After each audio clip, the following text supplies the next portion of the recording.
Neighbor sued me after harassing my dog for months, lost horribly. Posted by DeadDrone999. About 6 or 7 months ago, my neighbor got a drone. I don't mind people having hobbies, but for some reason, he insisted on flying like the biggest jerk possible. He would hover in front of other houses and windows, try to race cars going down the road, and worst of all, he had a habit of flying his drone in my fenced backyard, buzzing over my dog, diving low just over my dog's head before circling around to do it again. My dog isn't small, he's about 70 pounds in the Malamute, but the drone terrified him and I was worried what would happen if it hit him. I asked my neighbor several times to please not fly in my yard and explained that it was scaring my dog. He basically told me to get lost and laughed in my face. When it still continued, I called the police. Unfortunately, there wasn't much they could do other than ask him to please not fly over my house and property. Finally, in late December, it happened. My dog got tired of his crap and managed to catch the drone right as it was diving towards him. He shredded the drone. The thing was just a jumbled mess of wires and plastic. Neighbor was ticked. He stormed over to my house, swearing and threatening me, which I ignored. A week later, I got summons to small claims court. He wanted $900 for the cost of his drone and an additional $300 for supposedly denying him access to his property. The drone sat in my yard for a couple of hours before it was retrieved. Forget that. He could have killed my dog. I don't have kids or a girlfriend. I just have my dog, who's my best friend for the past 7 years.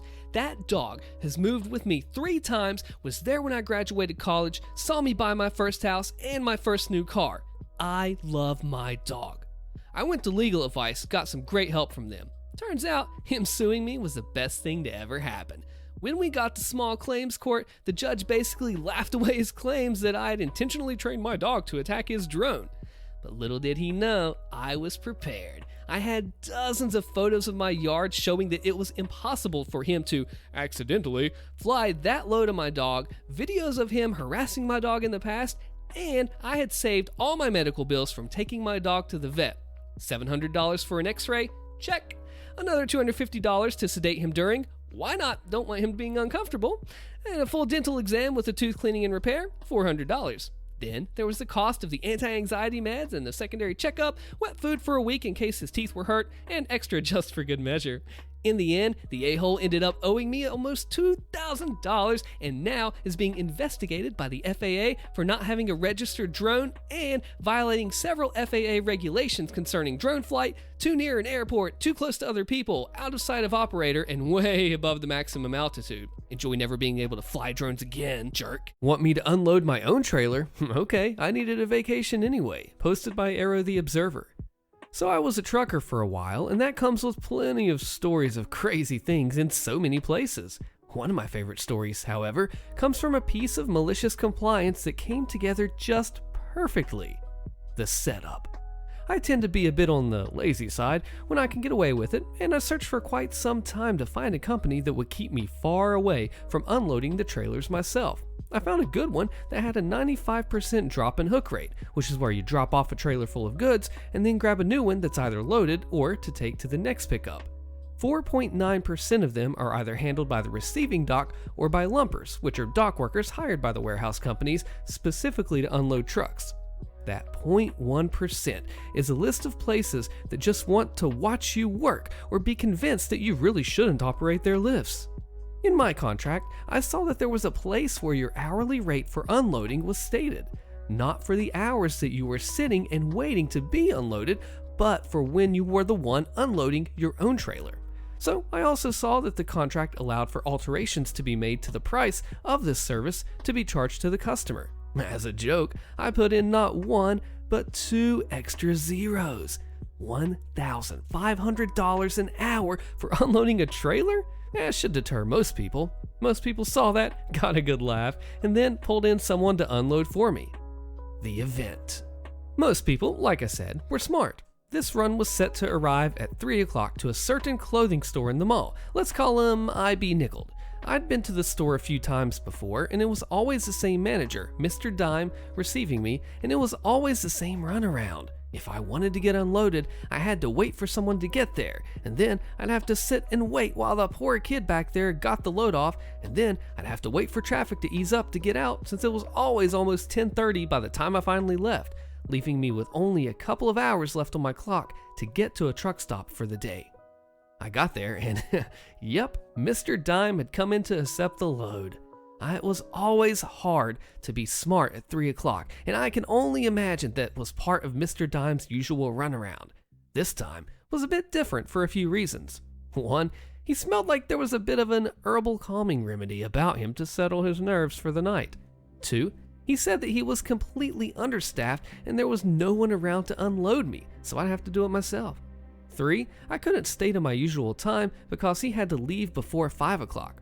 To be fair to him, I did try and say, sure, but my contract says, I don't give a dang what your contract states. I don't have anyone in until the store opens, and I've got an appointment that's more important than some trucker's contract. Just unload it yourself. I considered it for a moment and went back up to my truck to get my tablet. This was in 2019, before the virus, and the company had just swapped over to tablets for certain things, like signing off on expenses or getting permissions. Mr. Dime was fuming when I came back and handed him the tablet. Yeah, just read through and sign with your finger. He didn't read through. I had 20 pallets at 1,500 pounds each. The only available tool to unload was a manual pallet jack. I started my work clock and began unloading at 3:15. At 5 o'clock, Mr. Dime looks on in satisfaction to see me about 3/4 of the way through as he's out the door. At 5:15, Mr. Dime's replacement, Mr. Quarter, of the day shift, comes running in with his face white as a sheet to see me taking off the 4th to last pallet. Please tell me that I'm reading this wrong, he pled fruitlessly. I wish I could, I lied, knowing that Mr. Dime was about to be up a muddy creek with a spoon. I even tried telling Mr. Dime what he was getting into, but he just skimmed and signed. He slumped. Wait here, I need to call my district manager. Better be quick. I want to be out of this lot by 6:30 to beat the morning rush and get a good breakfast. He ran back, and I continued unloading. When I finally got the last pallet off at 5:50, I turned off my time clock as the district manager came in. We'll call him Mr. Dollar just to keep consistent, followed by Mr. Quarter, who was looking somewhat relieved, and by Mr. Dime, who was somewhere between terrified and furious. "You're Mr. Arrow?" Mr. Dollar asked, holding a printout and looking to it for the name. "That's me," I agreed. "I take it they sent over the contract Mr. Dime signed?" "Yes, and that's just it. Mr. Dime is accusing you of forging his signature on this, since there's no way he'd sign off on a multi-$1,000 contract just to unload a trailer, especially since he claims you insisted on unloading it yourself." I whistled. "Whew, that's a heck of an accusation. Hey, is that the CCTV I see up in the corner over there?" I asked, knowing full well that the entire loading dock was covered by a slew of cameras. The one I pointed out was positioned just right to catch the whole conversation at the door. "Mr. Quarter, get the footage," Mr. Dollar said. "We don't have audio, but we do have visual on them." Mr. Dime lost his fury and now just looked petrified. The fallout. One review later, and I was grinning like a loon back to my truck. I called my manager, booked some home time, and walked away with enough money to last to the end of the month. The next time I went into that IB nickeled, there was a new, much more sensible manager who always had a man on staff to unload the trucks. A quarter tank, also posted by Arrow the Observer. So, a while ago, I posted a story about IB nickeled and their nonsense. So, let's go back a bit further now to another story from my first trucking job, in my first 6 months as a trucker. The company I worked for was infamous because every new guy lasted about 90 days. This story is about that company and what got one of my managers fired, all because of a simple request to be fueled on a short haul load. This load was dog food coming over from Sparks, Nevada and dropping at a distribution hub in Sacramento, California. My last load had been dropped a couple days before and I'd been sitting there waiting because I'd requested some home time. I lived in San Bernardino County, California at the time, so yeah, already in a bad mood from that since it killed my vacation days I'd saved up from that time. Lots of stories from this company, but I'll move on since this story is about me getting payback on that guy. So, I've been sitting for a couple of days. It's late August, I've been hot, and I've been running my rig for AC at night. I finally get my dog food load and notice that it doesn't have a fuel stop. The pickup is in 30, so I shoot a message over the Qualcomm unit to ask for a fuel stop.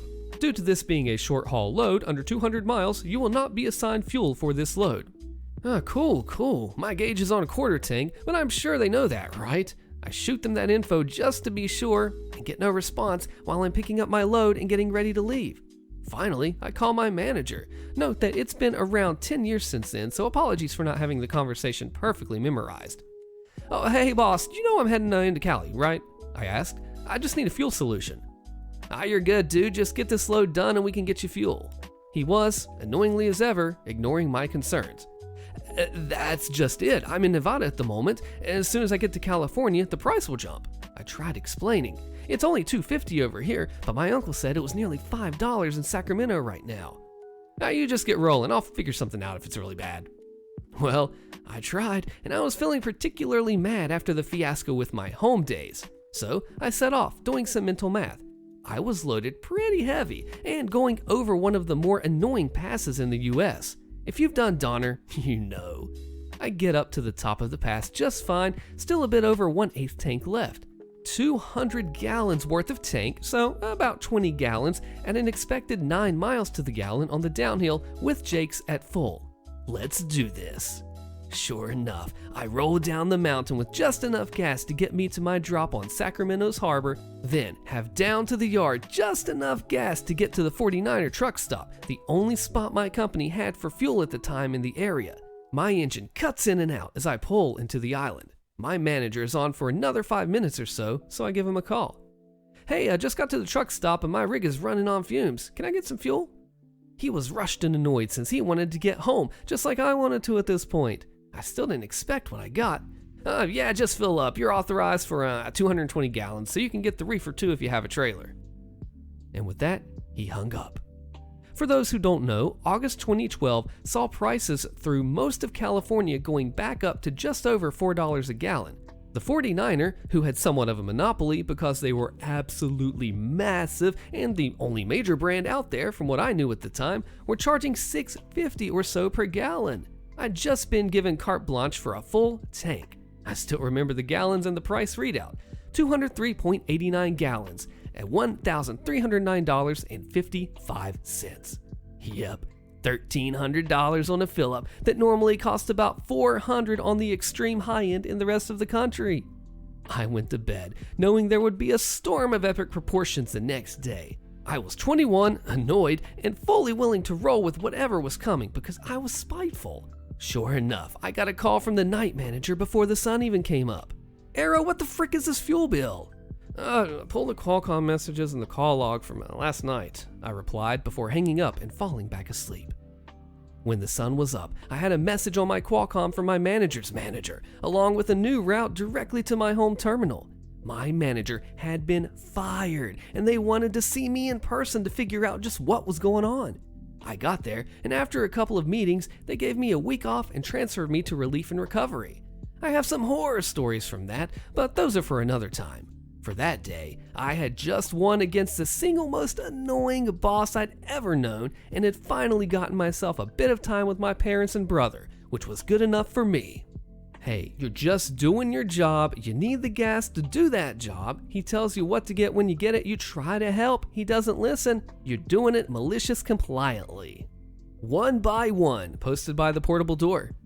I was recently reminded of this story from a colleague. I work in contracts, meaning my department audits sign documents to make sure everything is legal and compliant with our policies. We have a very old system that we use. Think like early DOS, like a black screen with white words and you type everything manually. It looks like Pong.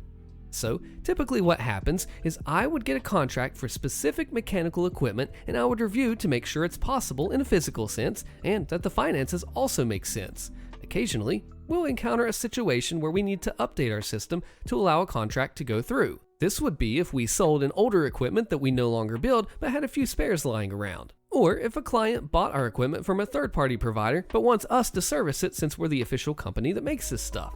It's kind of like a car dealership selling a used car that they don't make anymore. It's still part of their brand, but they might not necessarily have software to support it since it's so outdated. I'm trying to explain the best I can. When we have these types of contracts with older equipment, all we have to do is send a note to a person in a specific department and ask her to open the system temporarily to allow these devices to be added and serviced. The way we send this request is that we fill out a form and submit it to this lady. This lady is something. Anyway, she's a combination of a power-hungry overlord and a scared, pathetic mouse. It's very interesting to see. I sometimes play a game to bet on which mode she will respond with. She's very much a bully who cries when she gets called out for being a bully and then says she's being bullied. Yeah, she's fun.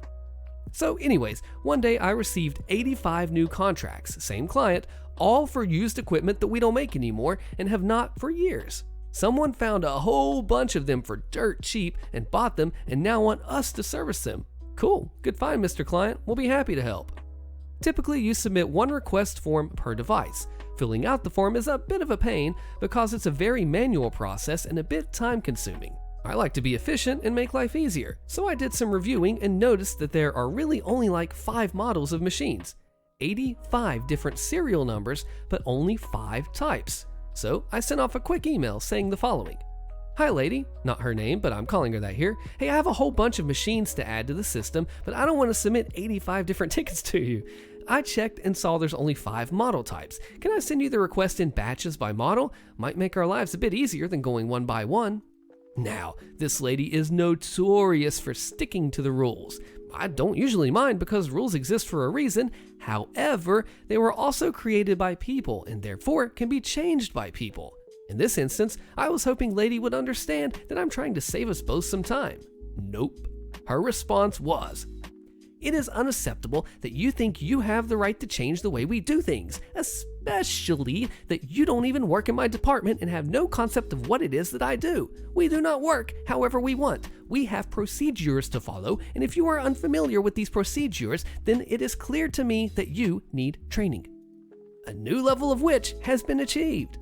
You want me to follow procedures? You don't want to understand that I'm trying to help us both? Let's go then." I spent the next 3 hours creating my emails and ticket requests, but I didn't submit them as I went. Oh no, I waited until I had 85 of them ready to go. Once they were loaded, I spent a hilarious moment clicking send. It was like I was launching little torpedoes every time I clicked send, each causing small devastation as they build up in her inbox and overshadow anything else that might have been in her queue. Also, I know she keeps the volume on, so I know she was hearing that dang ding that has traumatized Outlook users everywhere. One by one, 85 different requests were running to her inbox like moths to a flame. I waited for the inevitable tantrum. "Hey, I see you're sending me a bunch of requests. Can you just bunch them together? This is a lot and it's messing up my system now due to the constant influx of emails and tickets." Did I forget to mention that our laptops are also super old? That many emails in one shot most definitely froze her Outlook for some time. I replied, "Oh, sorry that you're having a hard time. I was just following procedure as per your request. I already sent them all, so nothing I can do." "Well, how many requests did you send?" 85. "What?" I then put my status to out to lunch. "Have fun, lady. I'm getting a sandwich." Sued the HOA president. He keeps finding me, so I ruin his HOA. Click the video on your screen so you get this awesome story, and I'll see you there.